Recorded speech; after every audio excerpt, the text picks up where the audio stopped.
आजकल जिस तरह का माहौल है और जैसी आर्थिक खबरें हर रोज आ रही हैं, ये सवाल सबके मन में है कि क्या इस अस्थिर दुनिया में फाइनेंशियल स्टेबिलिटी यानी कि वित्तीय स्थिरता सच में मुमकिन है।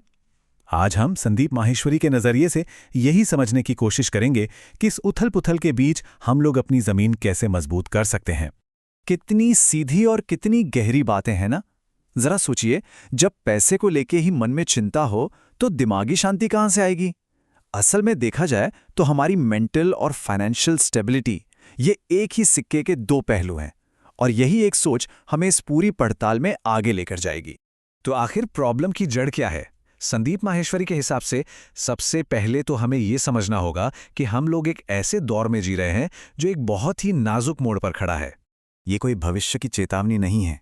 माहेश्वरी साफ कहते हैं कि अस्थिरता दरवाजे पर दस्तक नहीं दे रही, बल्कि वो तो कब की हमारे घर के अंदर आ चुकी है। मतलब तूफान आने वाला नहीं है, हम सब उस तूफान के बीच में ही हैं, और इसे मानना ही सॉल्यूशन की तरफ पहला कदम है। तो ये बात हमें सबसे बड़े सवाल पर ले आती है। अगर चारों तरफ अनिश्चितता का ही माहौल है, तो एक आम इंसान जो मेहनत कर रहा है वो अपनी कमाई और अपने भविष्य के लिए आखिर स्थिरता ढूंढे तो ढूंढे कहाँ? और यहीं पर माहेश्वरी का तर्क थोड़ा चौंकाने वाला है। वो कहते हैं कि जवाब वहां है ही नहीं जहां हम सब देख रहे हैं, मतलब टीवी पर, सोशल मीडिया पर। असल में जिन्हें हम एक्सपर्ट या विशेषज्ञ मानकर सुन रहे हैं, हो सकता है कि वही हमें सबसे ज्यादा गुमराह कर रहे हों। न्यूज़ चैनल्स, सोशल मीडिया की फीड्स और ये तथाकथित फिन इन्फ्लुएंसर्स, ये सब मिलकर एक ऐसा शोर पैदा कर रहे हैं जिसका मकसद हमें कुछ समझाना नहीं बल्कि हमसे कुछ करवाना है। इनका पूरा खेल डर और लालच पर चलता है, सच्ची जानकारी पर नहीं। तो देखिए, यहां हमारे सामने दो रास्ते हैं। एक रास्ता है उस जानकारी का जो टीवी और फोन के जरिए हम तक धकेली जाती है, जिसका कोई एजेंडा होता है। और दूसरा रास्ता है उस ज्ञान का जिसे हम खुद सवाल पूछकर खोज निकालते हैं। माहेश्वरी के अनुसार असली स्थिरता सिर्फ और सिर्फ दूसरे रास्ते पर ही मिल सकती है। तो फिर सल्यूशन क्या है? जवाब है असली रिसर्च, वो गहरी पर्सनल समझ जो दूसरों के कहने से नहीं बल्कि अपनी खुद की खोज से आती है। अच्छा, तो ये रिसर्च करते कैसे हैं? इसकी शुरुआत होती है सबसे बेसिक, सबसे बुनियादी सवालों से, जैसे कि पैसा आखिर है क्या? फिर जो भी जवाब मिले उस पर भी सवाल उठाओ, उसे चैलेंज करो। आज तो हमारे पास जेमिनी जैसे एआई टूल्स भी हैं जो इस खोज में मदद कर सकते हैं। पर असली काम है आखिरी स्टेप, हर जानकारी को सीधे असली सोर्स से वेरीफाई करना। मतलब सरकारी वेबसाइट या कंपनी की अपनी वेबसाइट से, किसी और की राय से नहीं। चलिए इसी तरीके को सबसे बुनियादी सवाल पर लगाकर देखते हैं।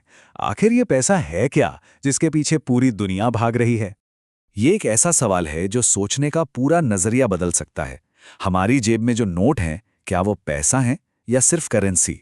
देखिए, करेंसी वो है जिससे हम आज लेन देन करते हैं, लेकिन असली पैसा वो होता है जो हमारी मेहनत की वैल्यू को समय के साथ बचा कर रखे, जिसकी कीमत घटती न जाए। और यहीं पर एंट्री होती है एक अदृश्य चोर की, जिसे कहते हैं इन्फ्लेशन टैक्स। जब भी सरकारें ज्यादा नोट छापती हैं तो हमारे बैंक में रखे पैसों की खरीदने की ताकत अपने आप कम हो जाती है। ये एक ऐसा टैक्स है जो हमसे बिना पूछे ही वसूला जाता है और हमारी बचत को धीरे धीरे खाता लेता है।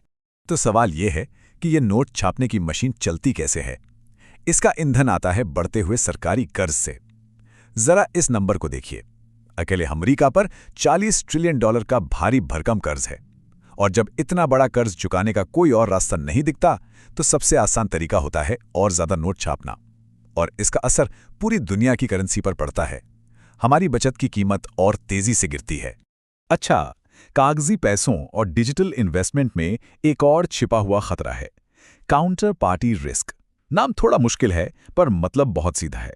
इसे ऐसे समझिए, बैंक में हमारा पैसा तभी तक सुरक्षित है जब तक वो बैंक खुद सुरक्षित है। हमारा स्टॉक तभी तक कीमती है जब तक वो कंपनी अपना वादा निभा रही है। मतलब हमारी दौलत किसी और के भरोसे पर टिकी है। तो इन सारे सवालों से गुजरकर माहेश्वरी की रिसर्च उन्हें कहां लेकर गई? एक ऐसी संपत्ति की ओर जिसमें ये काउंटर पार्टी रिस्क नहीं है। चलिए सिल्वर पर उनके विश्लेषण को देखते हैं, सिर्फ ये समझने के लिए कि उनकी रिसर्च की प्रक्रिया काम कैसे करती है। सोना हमेशा से पैसे का राजा माना गया है क्योंकि हम सब मानते हैं कि वो कीमती है, लेकिन चांदी के पास एक छिपा हुआ तुर्प का इक्का है, उसकी दोहरी पहचान। वो कीमती भी है और आज की मॉडर्न टेक्नोलॉजी की रीढ़ की हड्डी भी। मतलब अगर सोना महंगा हो जाए तो लोग शायद कम गहने खरीदें, पर अगर चांदी महंगी हो जाए तो भी इंडस्ट्री को उसे खरीदना ही पड़ेगा, क्योंकि उसके बिना काम ही रुक जाएगा। और ये जो इंडस्ट्रियल मांग है, ये कोई छोटी मोटी नहीं है। जरा सोचिए, आज की दुनिया को चलाने वाली हर बड़ी टेक्नोलॉजी, चाहे वो एआई के डेटा सेंटर्स हों, सोलर एनर्जी हो, इलेक्ट्रिक गाड़ियां हों या हमारे डिफेंस के ड्रोन्स और इक्विपमेंट, इन सबको काम करने के लिए चांदी चाहिए ही चाहिए। ये भविष्य की टेक्नोलॉजी का एक बहुत जरूरी हिस्सा है। इसकी अहमियत अब इतनी बढ़ चुकी है कि सरकारें भी इसे मान रही हैं। अमेरिका ने तो आधिकारिक तौर पर चांदी को एक क्रिटिकल मिनरल का दर्जा दे दिया है। इसका सीधा मतलब है कि ये अब सिर्फ बाजार में बिकने वाली चीज नहीं, बल्कि देश की सुरक्षा और अर्थव्यवस्था के लिए एक रणनीतिक संपत्ति बन गई है। और अब सबसे जरूरी बात, पिछले 5 सालों से दुनिया में जितनी चांदी जमीन से निकल रही है या रिसाइकल हो रही है, इंडस्ट्री उससे कहीं ज्यादा इस्तेमाल कर रही है। ये सीधा सा हिसाब है, डिमांड सप्लाई से लगातार ज्यादा है और ये गैप बढ़ता ही जा रहा है। तो क्या इस सब का मतलब ये है कि हर किसी को जाकर चांदी खरीद लेनी चाहिए? नहीं, माहेश्वरी के विश्लेषण का निचोड़ ये बिल्कुल नहीं है। असली मुद्दा किसी खास संपत्ति का नहीं है, बल्कि उस समझ का है जो हमें अपनी रिसर्च से मिलती है। तो असली स्थिरता किसी चीज को खरीदने से नहीं आती, वो अंदर से आती है।